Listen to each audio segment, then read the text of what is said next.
Is the government currently in power in Nigeria basically politically dead already in the eyes of the people, at least according to one prominent opposition voice? And could the path they're taking look, well, alarmingly similar to one that led a previous president to defeat? Welcome to the deep dive. Mhm. Today, we're really zeroing in on a critical perspective from Nigeria's political scene. That's right. We're looking specifically at the views of Solomon Dalung, the former Minister of Youth and Sports.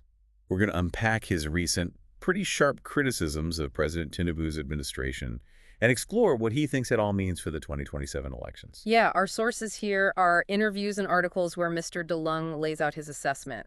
So our mission is basically to distill his core arguments, understand the examples he uses. And see what the implications might be, according to him, for the political chat leading up to 2027. Exactly. All strictly according to these sources, of course. Think of this as your shortcut to grasping this specific viewpoint from the opposition. Okay, let's dive straight in. Mr. DeLong's overall assessment of how things are going. He doesn't hold back, does he? No, not at all. When asked about President Tinubu's government over the last couple of years, his evaluation was, well, extremely harsh.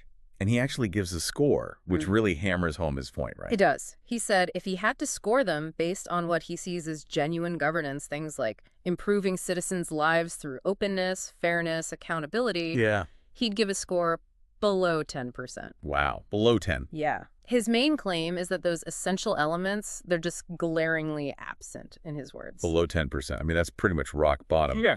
And he connects this failure directly to the state of the rule of law. He does, yeah. He uses quite strong language saying the legal system is being suffocated. Suffocated.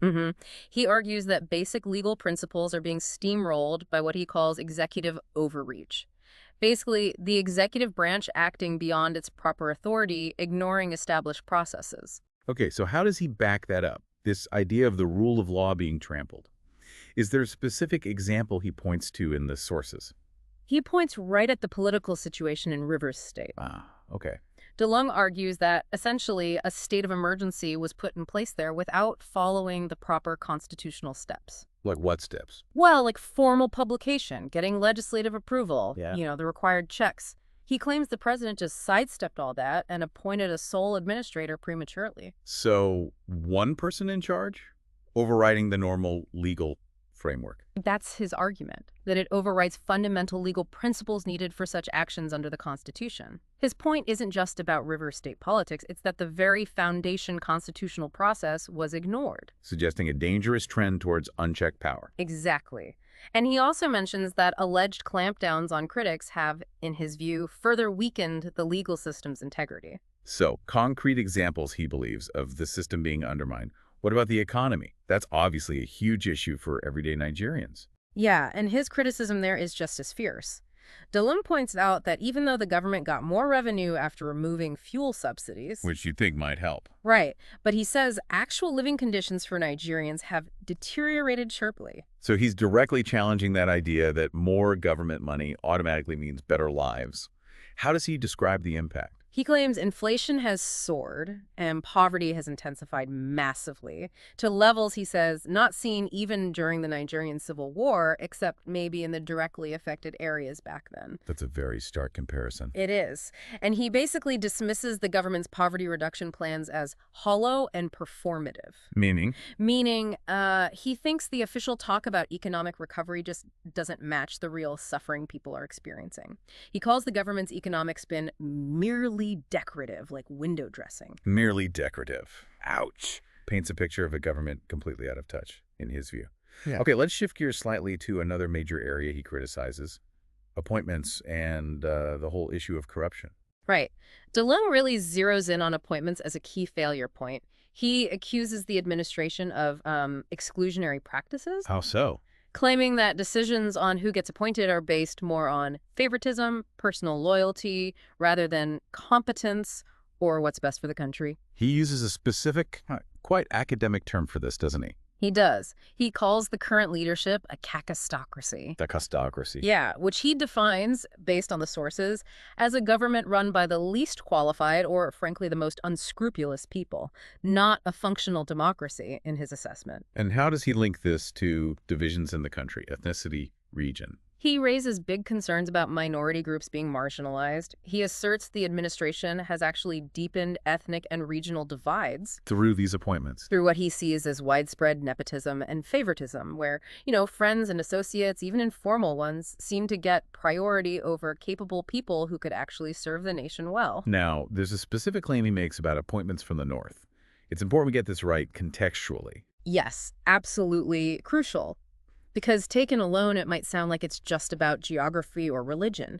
He says, and I'll quote this impartially from the source, "It is not even about appointments, because the Muslim North, even if it is about appointments, has no reason to oppose him, because 90% of those he appoints in the North are from the Muslim North." Okay, so hearing that, someone might think, he's just complaining about regional balance. But what's the very next thing he says? And this is the key part. He immediately follows up with, quote, "But because he has declared war against the poor, and all his appointees cannot make any impact, neither can they convince anybody to trust him again."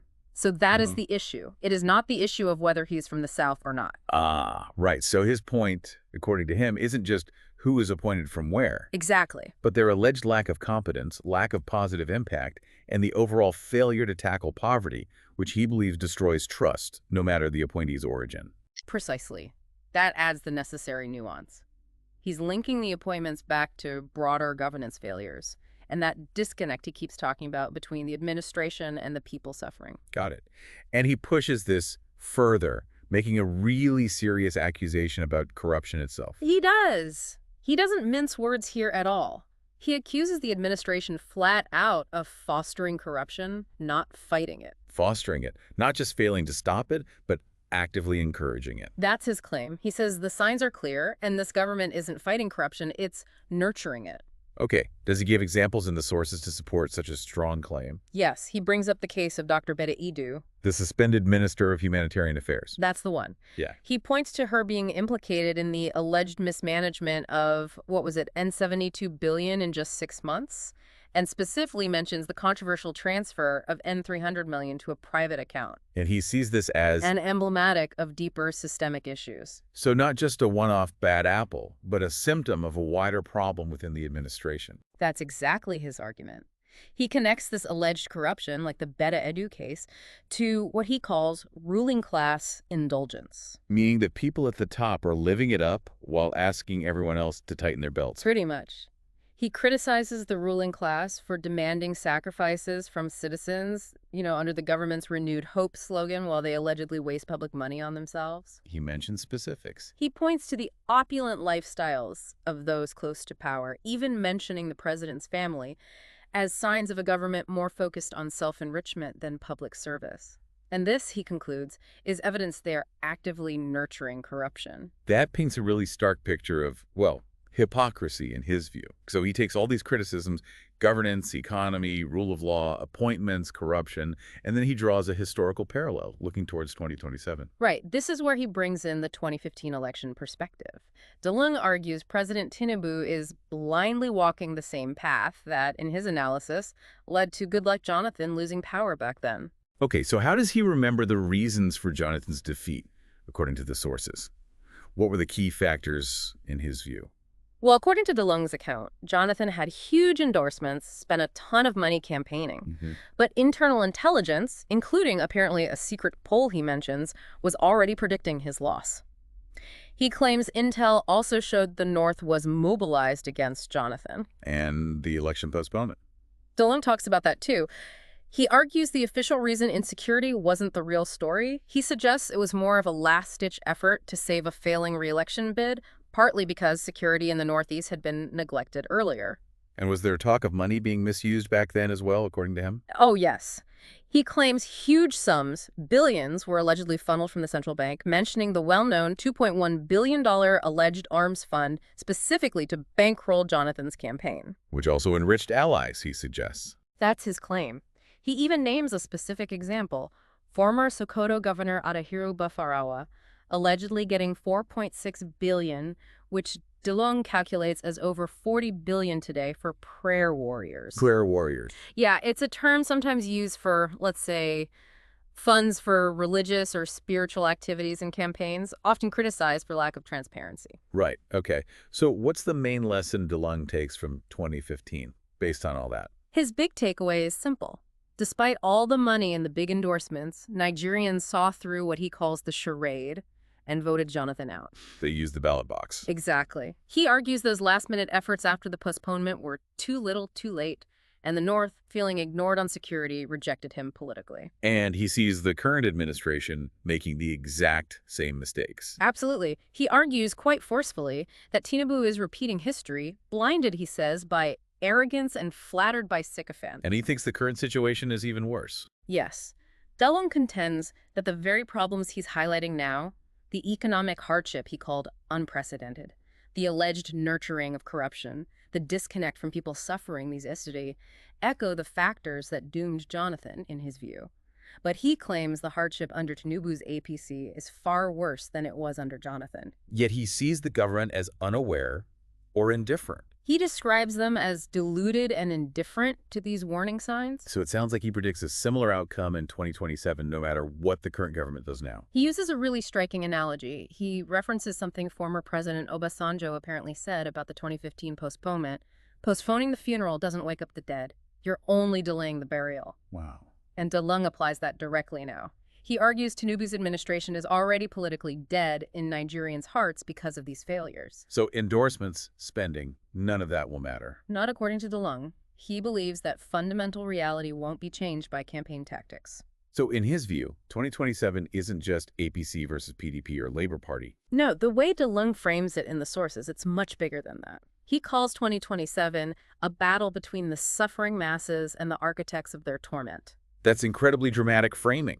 Does he believe the suffering masses will actually act on this feeling? Yes, he finishes that part of his analysis quite strongly. He talks about the agency of the Nigerian people, suggesting that even if they seem passive sometimes, when the time comes, they strike back with the ballot or by force of will. Implying the people hold the ultimate power. He asserts Nigeria is just too vast, too diverse, and too proud to be subdued by any one man or cabal. Ultimately, he implies the people's will, driven by their suffering, will decide things. So let's recap what this perspective tells us. Okay, so what we've really done is dive deep into Solomon Dalung's specific criticisms using the source material you provided. It's a view of, frankly, pervasive failure in governance, rule of law, the economy. And he ties it all directly to appointments based on favoritism, a system he thinks breeds corruption, and a massive disconnect from ordinary people's hardship. Exactly. And crucially, he draws that direct line to the past, arguing these same issues are putting the current government on the same path that, in his view, led to defeat in 2015. Understanding viewpoints like Dalung's is, well, pretty essential if you're following Nigerian politics, especially thinking about 2027. Definitely. It gives you a clear window into a powerful, critical voice from the opposition, outlining the core arguments being made about Nigeria today and the road ahead, all based on the sources we dug into. It shows you the narrative being shaped from that side. It's a very stark assessment, no doubt, backed by his examples and that historical comparison he finds so relevant. And that historical comparison, according to Dalung, holds a potent lesson about leadership, maybe, and the power of the people. So here's something for you to think about. Based on Dalung's analysis in these sources, what single factor does he suggest will ultimately decide the next election? Is it the endorsements, the money spent, the party strategies? Or is it something deeper, maybe rooted in the experiences and the will of those people he calls the suffering masses? Something to keep in mind as we watch the path to 2027 unfold.